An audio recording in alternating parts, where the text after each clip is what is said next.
शिवं शान्तं चिदानन्दं भजामि हृदयेश्वरं तप्तचित्तं शमं यातु स्मरणात् त्रिपुरान्तकम् नीलकण्ठं कृपामूर्तिं मृदुभावं दयानिधिं शिवे शान्ते सदा तिष्ठ मम रोगं विनाशय त्रैलोक्यनाथ नमोऽस्तुते तव नामं शरणं मम शिवशक्त्याः आलोकं देहि मम तापं शमयाशु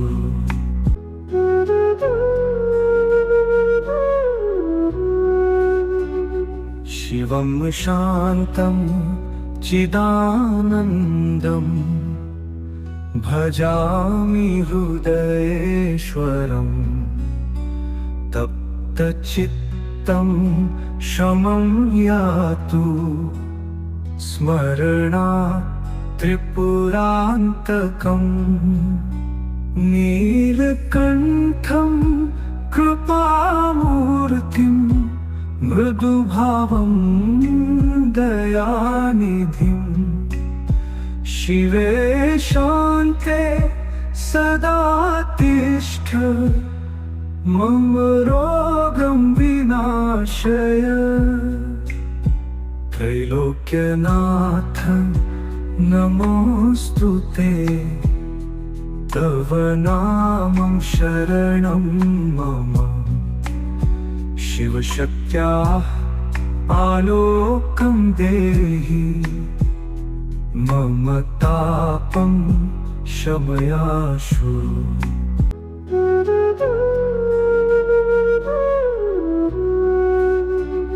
शिवं शान्तं चिदानन्दं भजामि हृदयेश्वरं तप्तचित्तं शमं यातु स्मरणात् त्रिपुरान्तकम् नीलकण्ठं कृपामूर्तिं मृदुभावं दयानिधिं शिवे शान्ते सदा तिष्ठ मम रोगं विनाशय त्रैलोक्यनाथ नमोऽस्तुते तव नामं शरणं मम शिवशक्त्याः आलोकं देहि मम तापं शमयाशु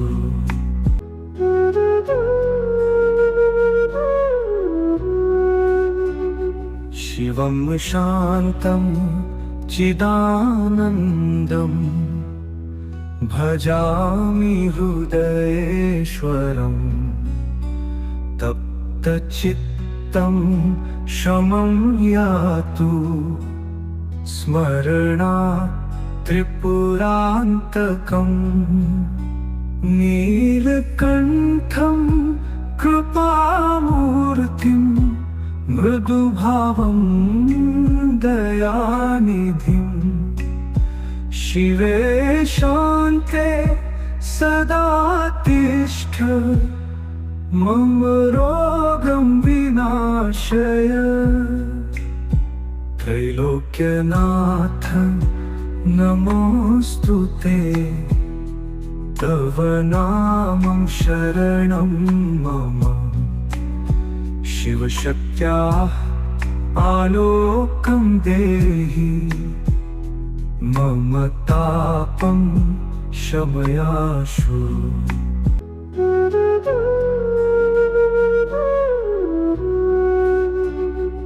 शिवं शान्तं चिदानन्दं भजामि हृदयेश्वरं तप्तचित्तं शमं यातु स्मरणात् त्रिपुरान्तकम् नीलकण्ठं कृपामूर्तिं मृदुभावं दयानिधिं शिवे शान्ते सदा तिष्ठ मम रोगं विनाशय त्रैलोक्यनाथ नमोऽस्तु ते तव नामं शरणं मम शिवशक्त्याः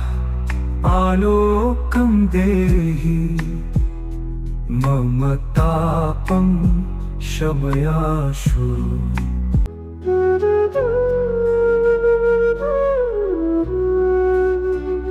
शिवं शान्तं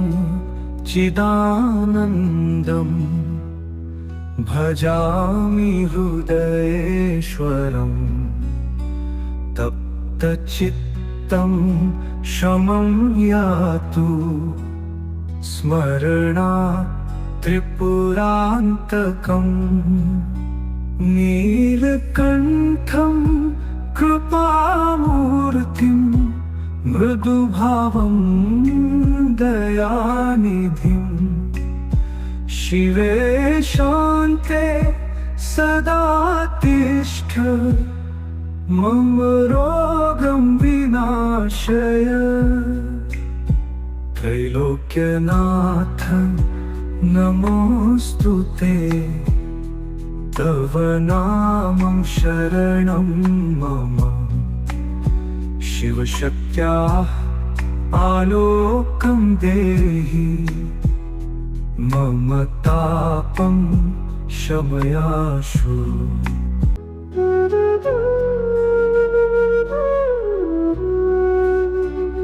शिवं शान्तं चिदानन्दं भजामि हृदयेश्वरं तप्तचित्तं शमं यातु स्मरणात्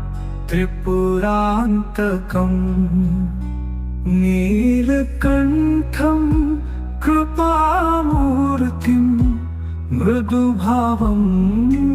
दयानिधिं शिवे शान्ते सदा तिष्ठ मम रोगं विनाशय त्रैलोक्यनाथ नमोऽस्तु ते तव नामं शरणं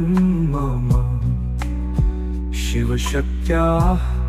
आलोकं देहि मम तापं शमयाशु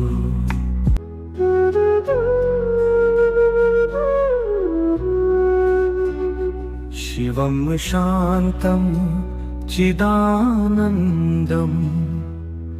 भजामि हृदयेश्वरं तप्तचित्तं शमं यातु स्मरणात् त्रिपुरान्तकम् नीलकण्ठं कृपामूर्तिं मृदुभावं दयानिधिं शिवे शान्ते सदा तिष्ठ मम रोगं विनाशय त्रैलोक्यनाथ नमोऽस्तु ते तव नामं शरणं मम शिवशक्त्याः आलोकं देहि मम तापं शमयाशु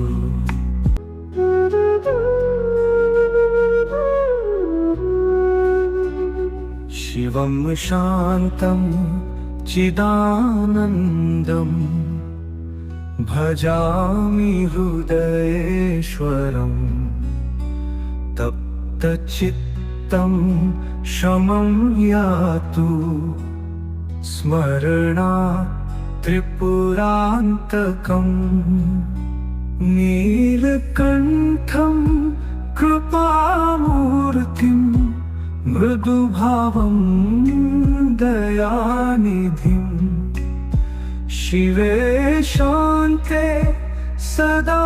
तिष्ठ मम रोगं विनाशय त्रैलोक्यनाथ नमोऽस्तुते तव नामं शरणं मम शिवशक्त्याः आलोकं देहि मम तापं शमयाशु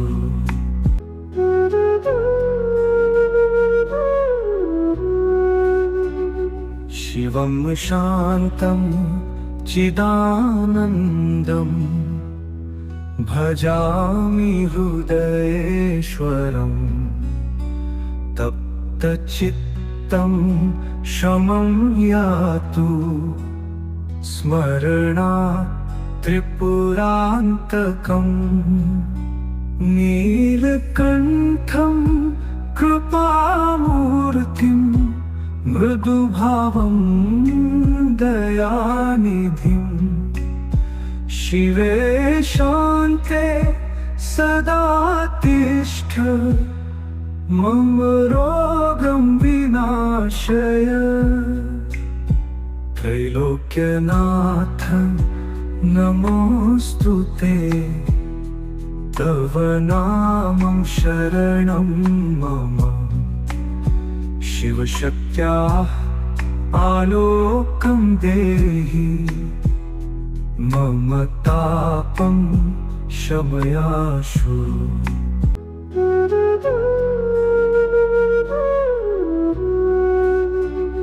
शिवं शान्तं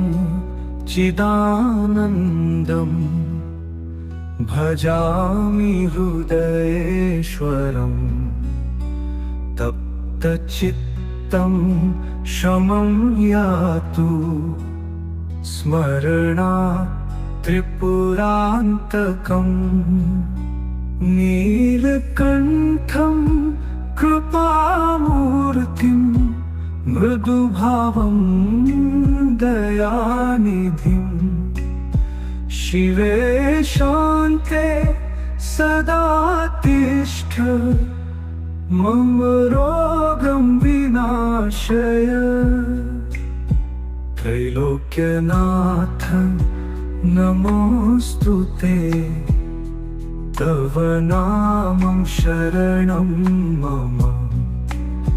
शिवशक्त्याः आलोकं देहि मम तापं शमयाशु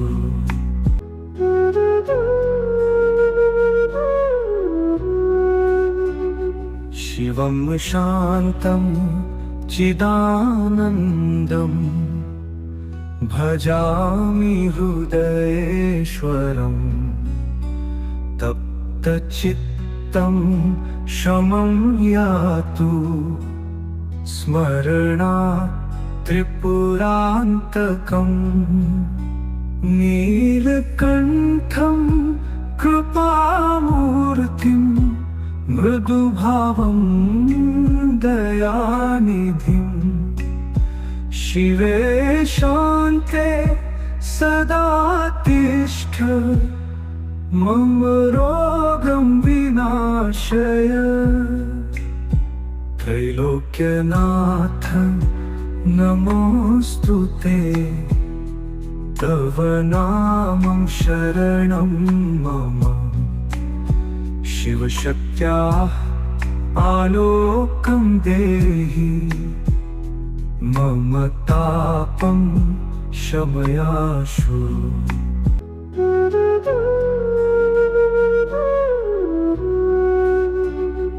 शिवं शान्तं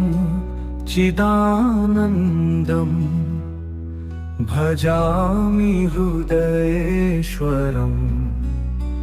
तप्तचित्तं शमं यातु स्मरणात् त्रिपुरान्तकम् नीलकण्ठं कृपामूर्तिं मृदुभावं दयानिधिं शिवे शान्ते सदा तिष्ठ मम रोगं विनाशय त्रैलोक्यनाथ नमोऽस्तु ते तव नामं शरणं मम शिवशक्त्याः आलोकं देहि मम तापं शमयाशु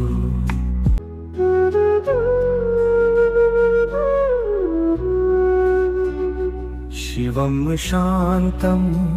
चिदानन्दं भजामि हृदयेश्वरं तप्तचित्तं शमं यातु स्मरणात् त्रिपुरान्तकम् नीलकण्ठं कृपामूर्तिं मृदुभावं दयानिधिं शिवे शान्ते सदा तिष्ठ मम रोगं विनाशय त्रैलोक्यनाथ नमोऽस्तु ते तव नामं शरणं मम शिवशक्त्याः आलोकं देहि मम तापं शमयाशु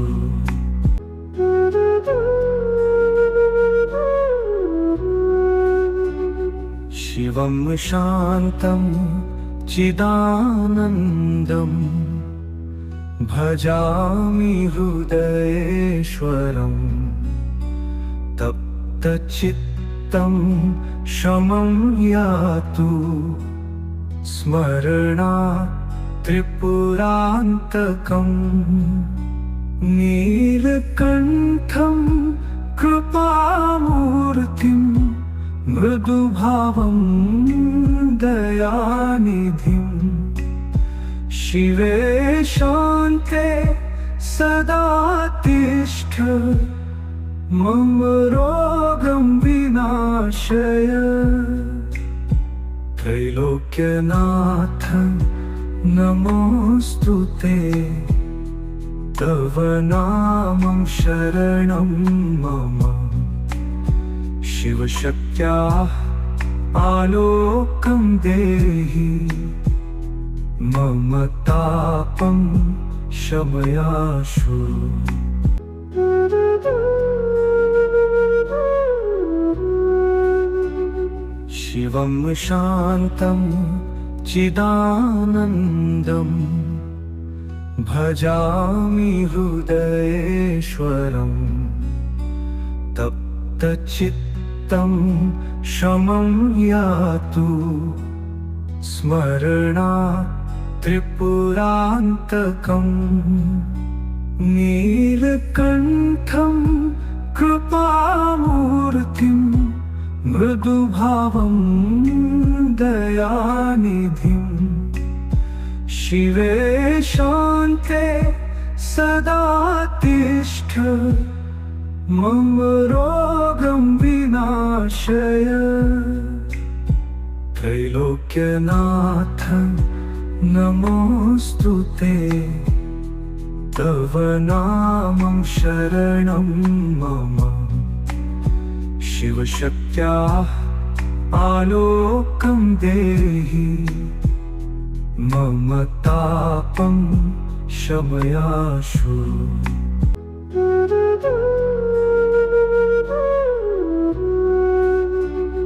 शिवं शिवं शान्तं चिदानन्दं भजामि हृदयेश्वरं तप्तचित्तं शमं यातु स्मरणात् त्रिपुरान्तकम् नीलकण्ठं कृपामूर्तिं मृदुभावं दयानिधिं शिवे शान्ते सदा तिष्ठ मम रोगं विनाशय त्रैलोक्यनाथ नमोऽस्तुते तव नामं शरणं मम शिवशक्त्याः आलोकं देहि मम तापं शमयाशु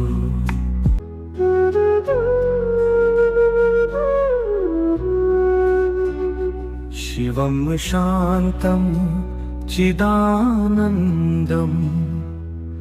भजामि हृदयेश्वरं तप्तचित्तं शमं यातु स्मरणात् त्रिपुरान्तकम् नीलकण्ठं कृपामूर्तिं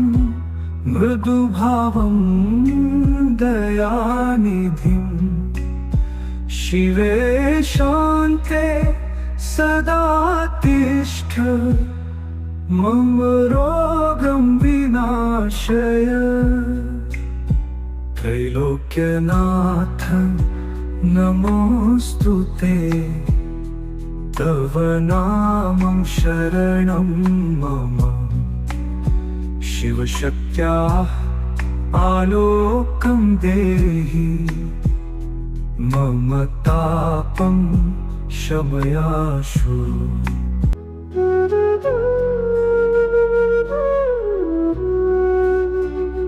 शिवं शान्तं चिदानन्दं भजामि हृदयेश्वरं तप्तचित्तं शमं यातु स्मरणात् त्रिपुरान्तकम् नीलकण्ठं कृपामूर्तिं मृदुभावं दयानिधिं शिवे शान्ते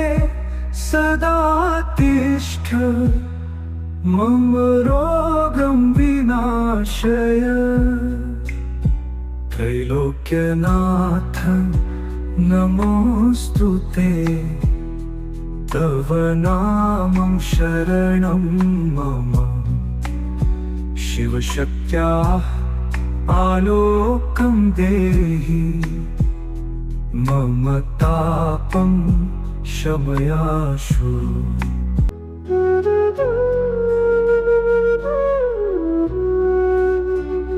शिवं शान्तं चिदानन्दं भजामि हृदयेश्वरं तप्तचित्तं शमं यातु स्मरणात् त्रिपुरान्तकम् नीलकण्ठं कृपामूर्तिं मृदुभावं दयानिधिं शिवे शान्ते सदा तिष्ठ मम रोगं विनाशय त्रैलोक्यनाथ नमोऽस्तुते तव नामं शरणं मम शिवशक्त्याः आलोकं देहि मम तापं शमयाशु शिवं शान्तं चिदानन्दं भजामि हृदयेश्वरं तप्तचित्तं शमं यातु स्मरणात् त्रिपुरान्तकम् नीलकण्ठं कृपामूर्तिं मृदुभावं दयानिधिं शिवे शान्ते सदा तिष्ठ मम रोगं विनाशय त्रैलोक्यनाथ नमोऽस्तुते तव नामं शरणं मम शिवशक्त्याः आलोकं देहि मम तापं शमयाशु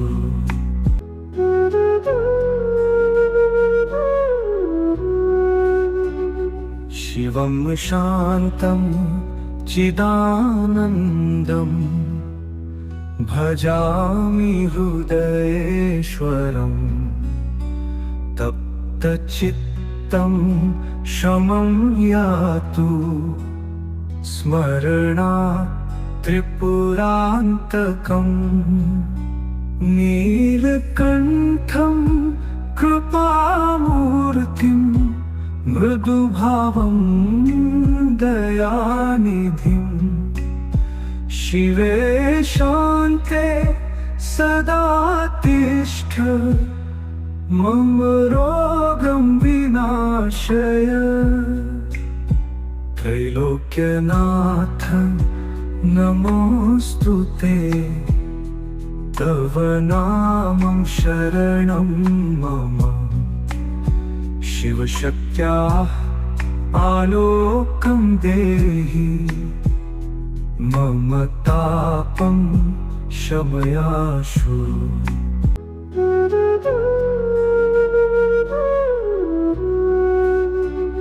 शिवं शान्तं चिदानन्दं भजामि हृदयेश्वरं तप्तचित्तं शमं यातु स्मरणात् त्रिपुरान्तकम् नीलकण्ठं कृपामूर्तिं मृदुभावं दयानिधिं शिवे शान्ते सदा तिष्ठ मम रोगं विनाशय त्रैलोक्यनाथ नमोऽस्तुते तव नामं शरणं मम शिवशक्त्याः आलोकं देहि मम तापं शमयाशु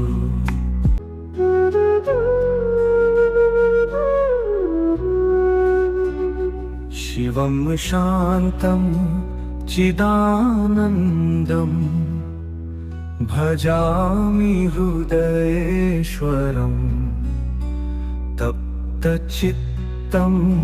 शमं यातु स्मरणात् त्रिपुरान्तकम् नीलकण्ठं कृपामूर्तिं मृदुभावं दयानिधिं शिवे शान्ते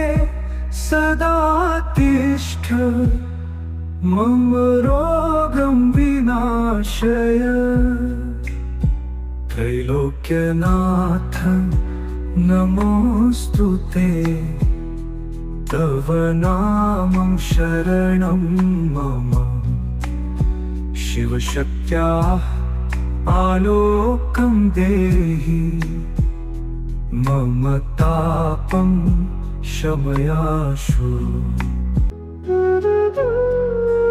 त्रैलोक्यनाथ नमोऽस्तुते तव नामं शरणं मम शिवशक्त्याः आलोकं देहि मम तापं शमयाशु शिवं शान्तं चिदानन्दं भजामि हृदयेश्वरं तप्तचित्तं शमं यातु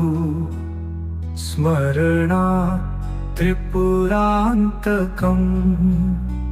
नीलकण्ठं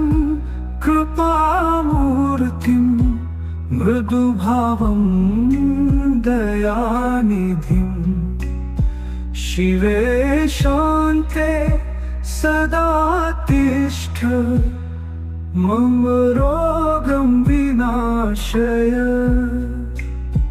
त्रैलोक्यनाथ नमोऽस्तुते तव नामं शरणं मम शिवशक्त्याः आलोकं देहि मम तापं शमयाशु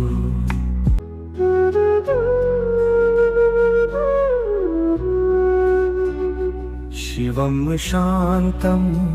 चिदानन्दं भजामि हृदयेश्वरं तप्तचित्तं शमं यातु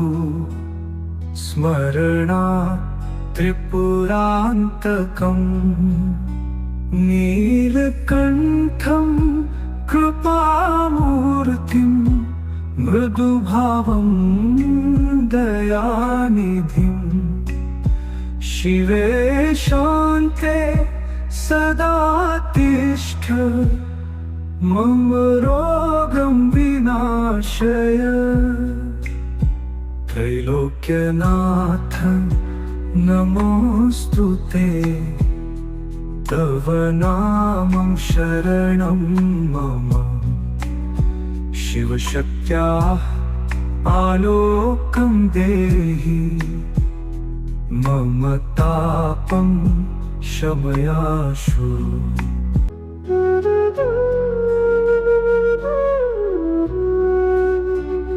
शिवं शान्तं चिदानन्दं भजामि हृदयेश्वरं तप्तचित्तं शमं यातु स्मरणात् त्रिपुरान्तकम् नीलकण्ठं कृपामूर्तिं मृदुभावं दयानिधिं शिवे शान्ते सदा तिष्ठ मम रोगं विनाशय त्रैलोक्यनाथ नमोऽस्तुते तव नामं शरणं मम शिवशक्त्याः आलोकं देहि मम तापं शमयाशु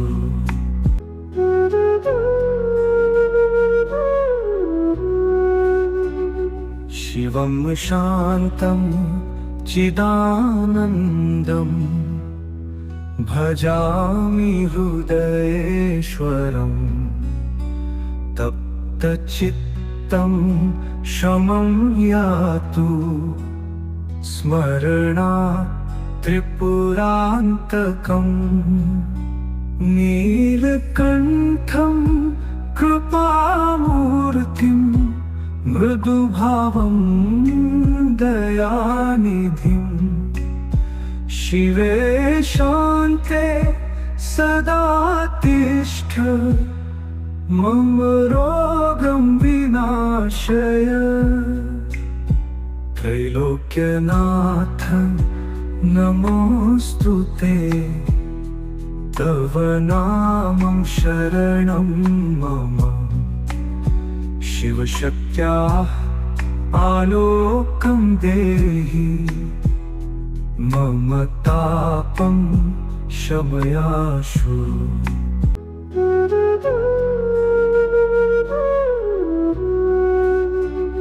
शिवं शान्तं चिदानन्दं भजामि हृदयेश्वरं तप्तचित्तं शमं यातु स्मरणात् त्रिपुरान्तकम् नीलकण्ठं कृपामूर्तिं मृदुभावं दयानिधिं शिवे शान्ते सदा तिष्ठ मम रोगं विनाशय त्रैलोक्यनाथ नमोऽस्तुते तव नामं शरणं मम शिवशक्त्याः आलोकं देहि मम तापं शमयाशु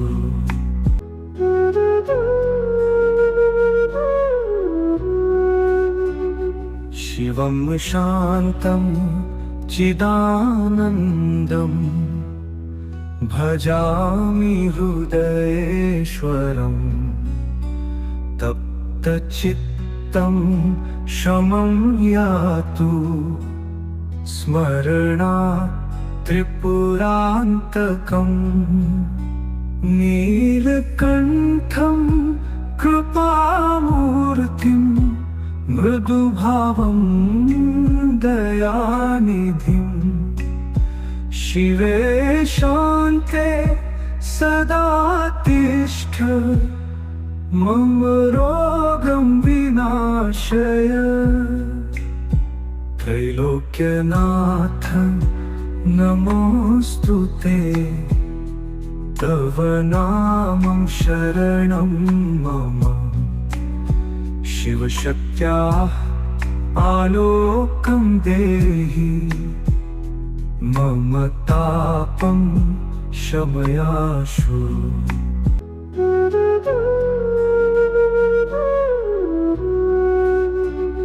शिवं शान्तं चिदानन्दं भजामि हृदयेश्वरं तप्तचित्तं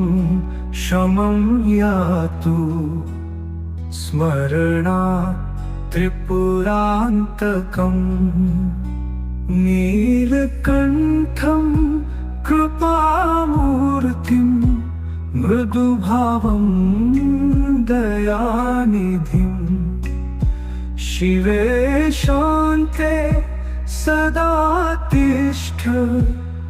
मम रोगं विनाशय त्रैलोक्यनाथ नमोऽस्तु ते तव नामं शरणं मम शिवशक्त्याः आलोकं देहि मम तापं शमयाशु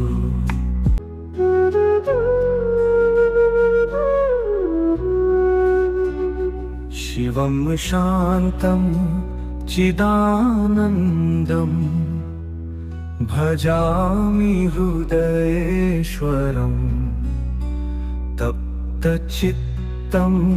शमं यातु स्मरणात् त्रिपुरान्तकम् नीलकण्ठं कृपामूर्तिं मृदुभावं दयानिधिं शिवे शान्ते सदा तिष्ठ मम रोगं विनाशय त्रैलोक्यनाथ नमोऽस्तु ते तव नामं शरणं मम शिवशक्त्याः आलोकं देहि मम तापं शमयाशु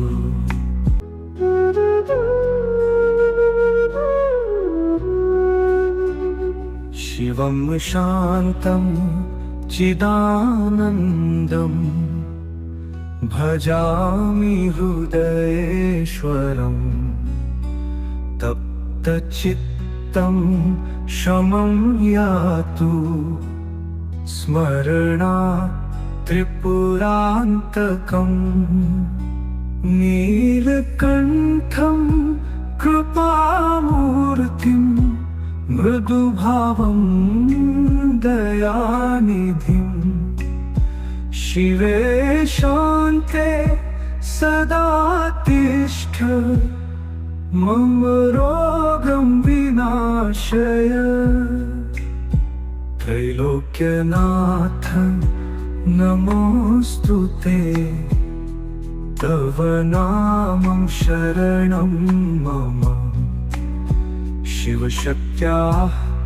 आलोकं देहि मम तापं शमयाशु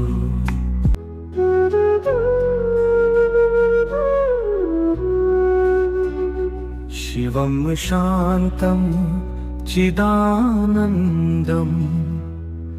भजामि हृदयेश्वरं तप्तचित्तं शमं यातु स्मरणात् त्रिपुरान्तकम् नीलकण्ठं कृपामूर्तिं मृदुभावं दयानिधिं शिवे शान्ते सदा तिष्ठ मम रोगं विनाशय त्रैलोक्यनाथ नमोऽस्तुते तव नामं शरणं मम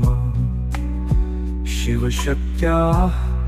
आलोकं देहि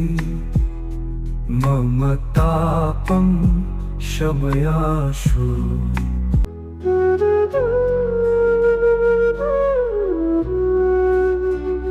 शिवं शान्तं चिदानन्दं भजामि हृदयेश्वरं तप्तचित्तं शमं यातु स्मरणात् त्रिपुरान्तकम् नीलकण्ठं कृपामूर्तिं मृदुभावं दयानिधिं शिवे शान्ते सदा तिष्ठ मम रोगं विनाशय त्रैलोक्यनाथ नमोऽस्तुते तव नामं शरणं मम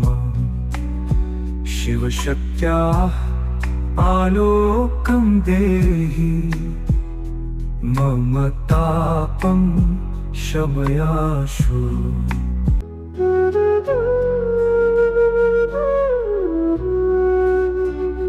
शिवं शान्तं चिदानन्दं भजामि हृदयेश्वरं तप्तचित्तं शमं यातु स्मरणात् त्रिपुरान्तकम् नीलकण्ठं कृपामूर्तिं मृदुभावं दयानिधिं शिवे शान्ते सदा तिष्ठ मम रोगं विनाशय त्रैलोक्यनाथ नमोऽस्तुते तव नामं शरणं मम शिवशक्त्याः आलोकं देहि मम तापं शमयाशु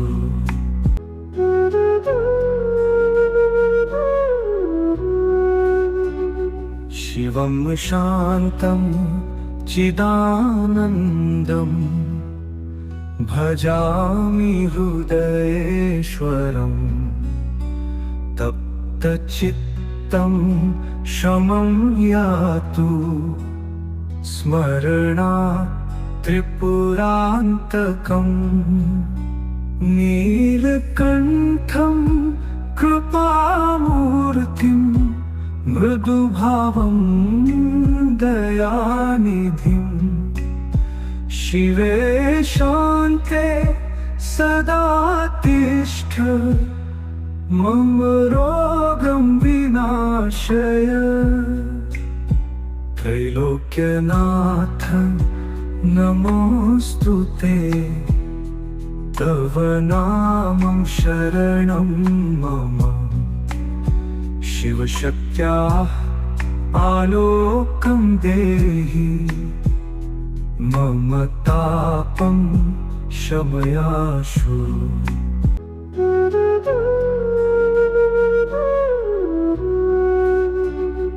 शिवं शान्तं चिदानन्दं भजामि हृदयेश्वरं तप्तचित्तं शमं यातु स्मरणात् त्रिपुरान्तकम् नीलकण्ठं कृपामूर्तिं मृदुभावं दयानिधिं शिवे शान्ते सदा तिष्ठ मम रोगं विनाशय त्रैलोक्यनाथ नमोऽस्तु ते तव नामं शरणं मम शिवशक्त्याः आलोकं देहि मम तापं शमयाशु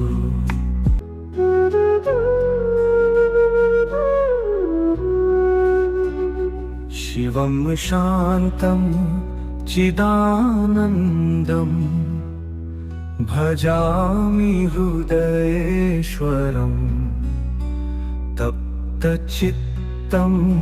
शमं यातु स्मरणात् त्रिपुरान्तकम्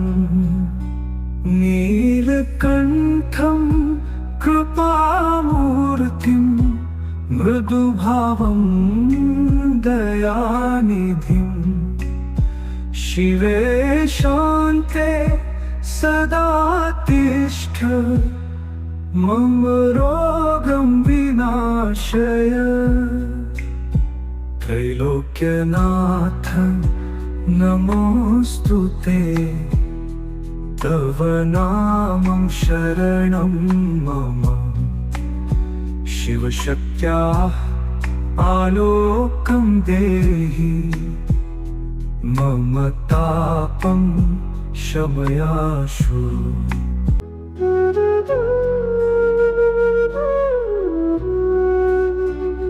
शिवं शान्तं चिदानन्दं भजामि हृदयेश्वरं तप्तचित्तं शमं यातु स्मरणात् त्रिपुरान्तकम् नीलकण्ठं कृपामूर्तिं मृदुभावं दयानिधिं शिवे शान्ते सदा तिष्ठ मम रोगं विनाशय त्रैलोक्यनाथ नमोऽस्तु ते तव नामं शरणं मम शिवशक्त्याः आलोकं देहि मम तापं शमयाशु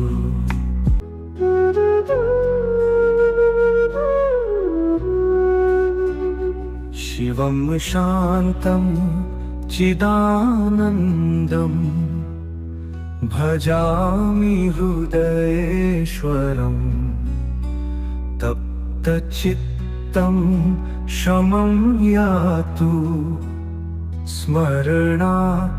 त्रिपुरान्तकम् नीलकण्ठं कृपामूर्तिं मृदुभावं दयानिधिं शिवे शान्ते सदा तिष्ठ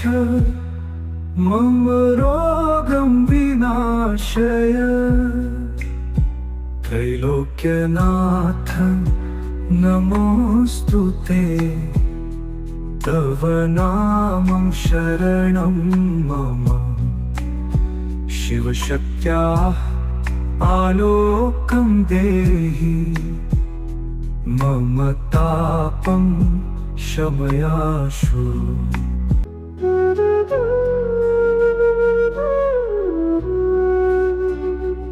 शिवं शान्तं चिदानन्दं भजामि हृदयेश्वरं तप्तचित्तं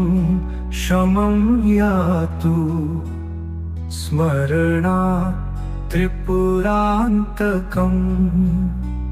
नीलकण्ठं कृपामूर्तिं मृदुभावं दयानिधिं शिवे शान्ते सदा तिष्ठ मम रोगं विनाशय त्रैलोक्यनाथ नमोऽस्तुते तव नामं शरणं मम शिवशक्त्याः आलोकं देहि मम तापं शमयाशु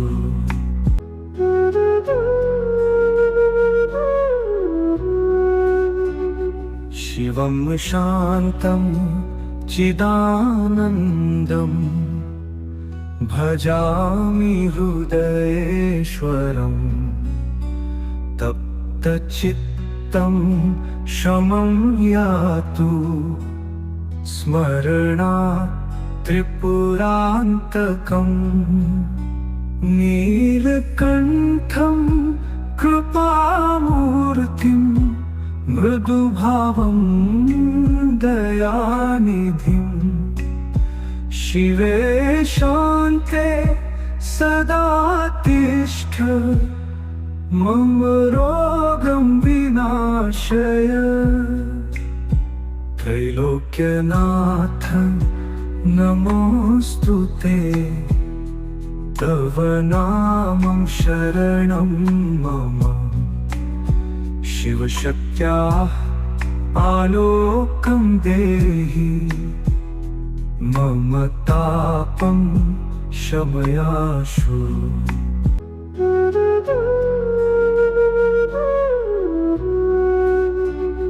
शिवं शान्तं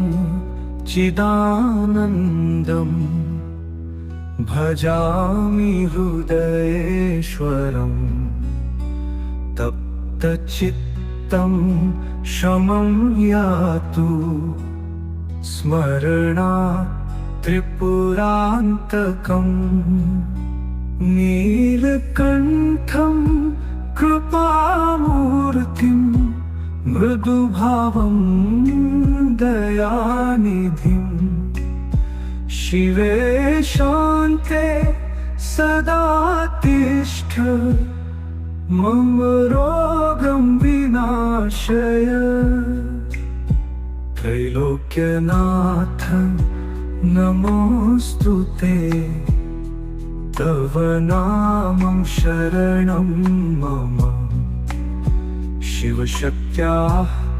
आलोकं देहि मम तापं शमयाशु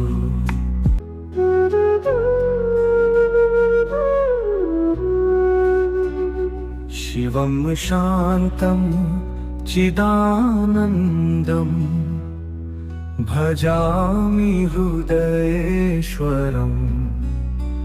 तप्तचित्तं शमं यातु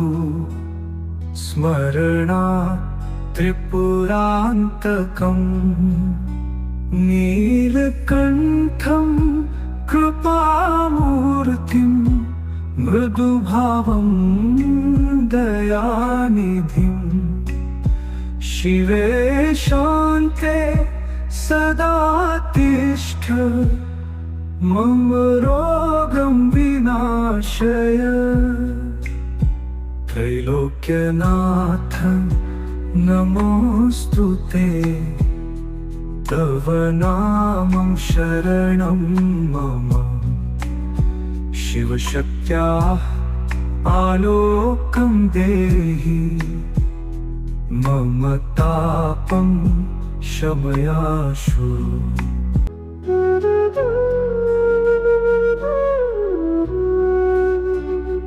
शिवं शान्तं चिदानन्दं भजामि हृदयेश्वरं तप्तचित्तं शमं यातु स्मरणात् त्रिपुरान्तकम् नीलकण्ठं कृपामूर्तिं मृदुभावं दयानिधिं शिवे शान्ते सदा तिष्ठ मम रोगं विनाशय त्रैलोक्यनाथ नमोऽस्तु ते तव नामं शरणं मम शिवशक्त्याः आलोकं देहि मम तापं शमयाशु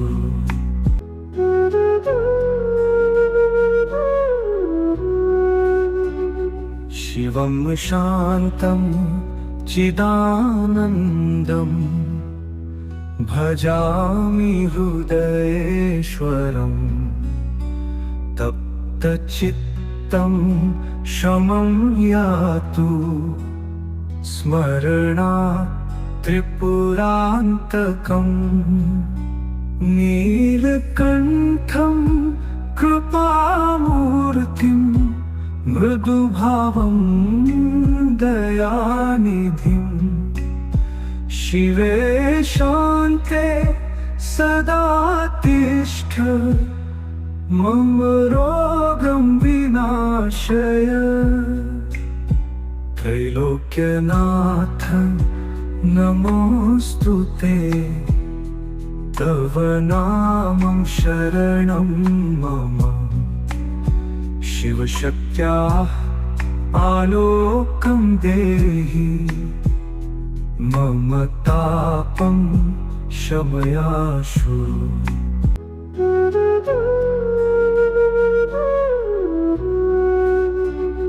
शिवं शान्तं चिदानन्दं भजामि हृदयेश्वरं तप्तचित्तं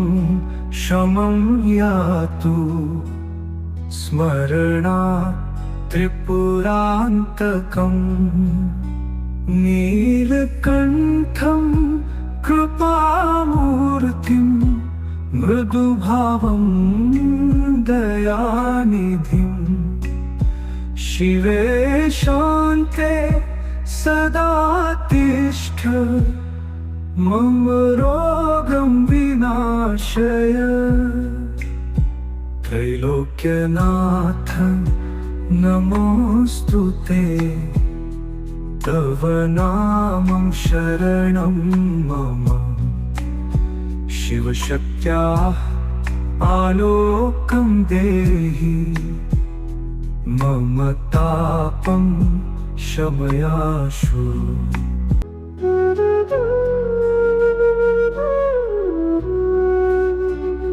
शिवं शान्तं चिदानन्दं भजामि हृदयेश्वरं तप्तचित्तं शमं यातु स्मरणात् त्रिपुरान्तकम् नीलकण्ठं कृपामूर्तिं मृदुभावं दयानिधिं शिवे शान्ते सदा तिष्ठ मम रोगं विनाशय त्रैलोक्यनाथ नमोऽस्तु ते तव नामं शरणं मम शिवशक्त्याः आलोकं देहि मम तापं शमयाशु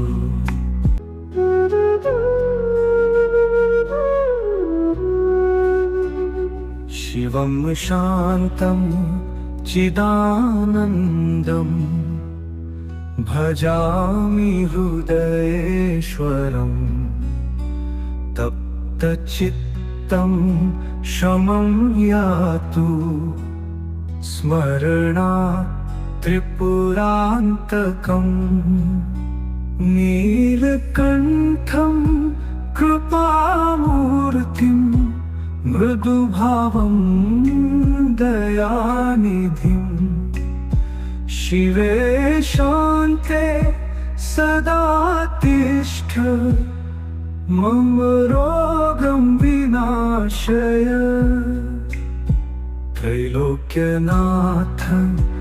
नमोऽस्तुते तव नामं शरणं मम शिवशक्त्याः